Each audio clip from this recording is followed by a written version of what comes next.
Hello everyone out there. Today I want to talk about thyroid because so many are being diagnosed with underactive thyroid and even autoimmune thyroid condition. And I also like to share my own stories because I like to be real and I like to share myself as an example as well. And sometimes that's how I learn best, when things happen to me. So one thing I want to share is I don't have a lot of talents, but one talent I think I got from my own father were critical thinking skills, thinking outside the box, not just accepting things as they are, or what someone tells me, or someone who seems to be an authority or has a degree tells me, okay? I really try to think and decipher. And my dad was always like that and taught me to be that way. And I think in America, a lot of times, we grew up learning to obey the system, work for the system, not be independent thinkers. And we really need to teach our children to be independent thinkers. You don't have to follow the system. I definitely do not follow the system. I don't work for people either. I work for myself. So anyways, I like to think outside the box and have those critical thinking skills. And that's what I try to teach here too, and encourage others to think the same way. So anyways, 4 or 5 years ago, I just went in for some blood tests because I haven't had them for a while, thinking, oh, everything will be great. I feel fine. And when I went in for my follow-up, and these are more holistic medical doctors that I see, and I went in for my follow-up and they told me, oh, I have autoimmune thyroid disease through the roof. I was like, what? Are you sure you got the right blood test? I was diagnosed with Hashimoto's, and they test the antibodies, and mine were through the roof. They should be under 35. They're called TPO antibodies and should be under 35. Mine were almost 800. It was like 795. I was like, how could this be? Because the symptoms of Hashimoto's autoimmune thyroid are pretty noticeable. Lots of fatigue, brain fog, weight gain, thinning hair, gut issues, you can't get muscle, and I have none of these. Hormonal imbalance, even though I'm trying to go through menopause, having a little bit of issue, but not that big of a deal. I just get moody here and there. And I was like, how could I have Hashimoto's? Now my TSH, the thyroid stimulating hormone, was normal, and my other thyroid numbers were normal as well. So how could that be? And I'm going to talk more about all these numbers and what they mean here in a minute. Well, I reluctantly started taking the natural medication called NP thyroid. It's from like a pig thyroid, so it's not synthetic like levothyroxine and Synthroid. Those are quite synthetic medications, and I don't do synthetics. But I didn't feel comfortable taking it because I just knew deep in my heart, there's no way I have autoimmune thyroid. There has to be another explanation. So for like over about a year period, I did a lot of research, and I found another doctor who was talking about the same thing, where you can have those antibodies, but sometimes it could be something else like rheumatoid arthritis. You can create similar antibodies. And I did have some joint pain. I just thought, oh, it's just from years of running, right? So I asked my nurse practitioner to test me for RA, and sure enough, I came back positive. Now the numbers for that are 14 or above, and mine came out at 14. The lowest level, to this day, it's still a 14, and I'm working really hard to not let that go up. So my antibodies came from rheumatoid arthritis. And those of you who watch me know how I got rheumatoid arthritis. I won't go into that. I still do have the Hashimoto antibodies because they are there. They're just not attacking my thyroid right now. And most people that have the Hashimoto antibodies truly do have Hashimoto's. It's more rare for it to be something else, but I knew I didn't have something else. So if you do get a diagnosis and it doesn't seem to fit you, or you don't have all the symptoms, do your research because it could be an incorrect diagnosis. And those antibodies could attack my thyroid if I'm not careful or do what I need to do to protect myself and my thyroid, right? I've gotten my numbers down to 161, and I would like to get them down to 135. I'm not sure if I'll ever get them that low, but I'm sure working on it, okay? And I'm going to retest again probably maybe another 6 months. So I want to talk about what thyroid numbers mean, and also how so many people are getting diagnosed with thyroid issues. Okay, so first of all, the theme of my education for people is you'll see the same things over and over again: diet, nutrition, lifestyle, right? So one thing that can disrupt your thyroid is drinking out of cheapy plastic water bottles, because you're basically drinking plastic, and it's an endocrine disruptor, a hormone disruptor. Thyroid is a hormone, and it also relates to your own hormones, okay? So don't drink out of those cheapy throwaway plastic water bottles. Even on the news, they've talked about it. A lot of research coming out on it, but don't drink out of those. You're literally just drinking plastic. Also, lots of fluoride. Don't use fluoride toothpaste. That can harm the thyroid gland. Processed foods, loads of sugar, low iodine, and also bromate from GMO wheat. So many of us eat all these treats and snacks made with enriched wheat, and it's all this GMO stuff full of bromate. And that leaches all the iodine from your thyroid, and your thyroid gland needs iodine, not the synthetic form. We need natural iodine from like nori sheets, cold water kelp. I take something called algazine from cold water kelp, not the synthetic potassium iodide, okay? And so the things that healed me the most were selenium and algazine. Algazine is from Daily Manufacturing Company, and they use that really pure type of iodine from the kelp. And I think selenium is number one for thyroid, especially if you have autoimmune thyroid. And that's really what brought my numbers down. I was extremely deficient in selenium. I did a hair minerals test to show that I was deficient because I just wasn't getting it in my diet. It's really rich in like oysters, organ meats, especially the liver type organ meat. It's also very high in cottage cheese and Brazil nuts. And I wasn't getting any of those in my diet. It's in small amounts in other meats, maybe like chicken and eggs too, but very, very small amounts. Those other four are much higher. And so I did start supplementing with 200 mcg daily of selenium by pure encapsulations, and it is quite a heavy hitter when you have those autoimmune antibodies.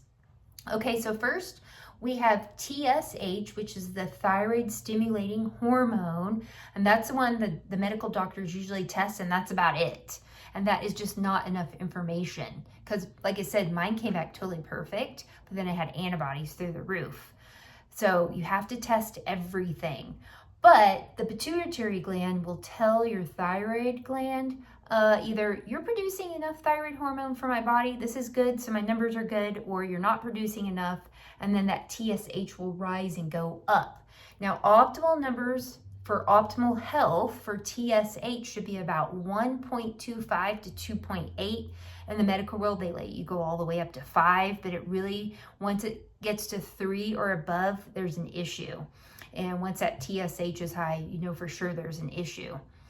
So 1.25 to 2.8 for TSH if you're looking at your blood work. And then we also make T4, free T4, which is called thyroxine. And that helps convert the active form of thyroid called T3 so your body can use it and function and be healthy, right? And so T3 is a heavy hitter. It's the strongest thyroid hormone in your body. And you want your free T3 to be about 2.8 to 3.5. The medical ranges, once again, are much lower. I go for optimal health, functional medicine type ranges, okay? Not this barely above sick ranges. That's not okay in my book, and it shouldn't be yours either. And so T3 is the strongest hormone in your body and the hormone that you should be most concerned about if you're interested in having more energy, having a normal, healthy metabolism. Those are the underactive thyroid also have a very sluggish metabolism. Mine is really quick and fast. And also having a lean physique because you gain a lot of weight and you have trouble losing weight when you have thyroid issues. It also just happens to be the most important measure of thyroid function in patients with thyroid disease. And so get that free T3 tested. We also have reverse T3 levels, which are rarely tested unless you request them or even pay out of pocket. But it's kind of like the braking system. And so if your high, if your reverse T3 tests high, then this means your T3 is low. If you are able to lower your reverse T3 with lifestyle, nutrition, all that, then you will automatically increase your free T3. So you really should get reverse T3 levels checked as well. And then we have autoimmune thyroid called Hashimoto's, where it goes up and down. We also have Graves' disease, where it's hyperactive thyroid. And they say, oh, your thyroid is overproducing. And that's where you lose weight. And it's the complete opposite of gaining weight, like with underactive thyroid. So they just nuke your thyroid with radioactive iodine. That does not solve the problem. You have to fix the problem of what caused it. In the medical world, they're not about getting to root causes or solving issues or healing and repairing. This is the problem. It's a big business, okay? So you've got to really think and know your body and what's going on. So those are the main tests that you need to get and the main conditions. Some people also do get thyroid cancer and get their thyroid completely removed.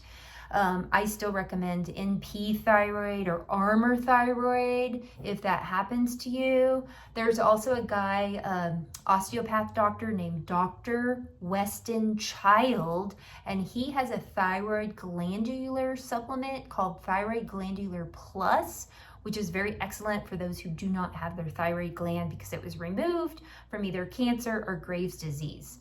So get his and get on that so you can have more energy, because that's really harsh when you get the thyroid removed or nuked, right? Also, I'm kind of looking at my notes here. I don't want to forget anything. Taking zinc and selenium are both heavy hitters working together to act as cofactors for the enzymes that help your body convert T4 into T3. We want it converting properly. You got to improve your gut health. Almost all Americans have horrid gut health today. And so approximately 20% of all T3 is converted in your gut. So you need to have your digestive system working properly and full of good beneficial bacteria and probiotics, okay? Also liver. So 60% of T3 is converted and created in the liver, and also T4.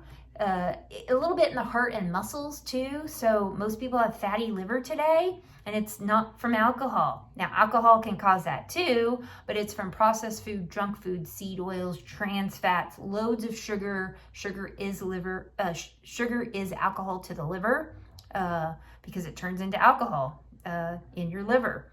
So it's just like drinking alcohol. And then also chronic stress, not exercising, all that will harm and damage your liver. Drinking energy drinks like Red Bull and Monster, all that junk is super toxic to your liver. If you take Tylenol all the time, Motrin, all that stuff is harmful to your liver. Medications are harmful to your liver. So many people are walking around with fatty liver today, all because of what they're consuming and taking. What else? Also, if you have low iron or low ferritin, then you're going to have some issues with your thyroid function. So that will mean low T3 and T4. So get that corrected. Figure out why you're low iron and low ferritin. Get those corrected, and it will automatically correct your T4 and T3. And then finally, stress is a killer to the thyroid gland.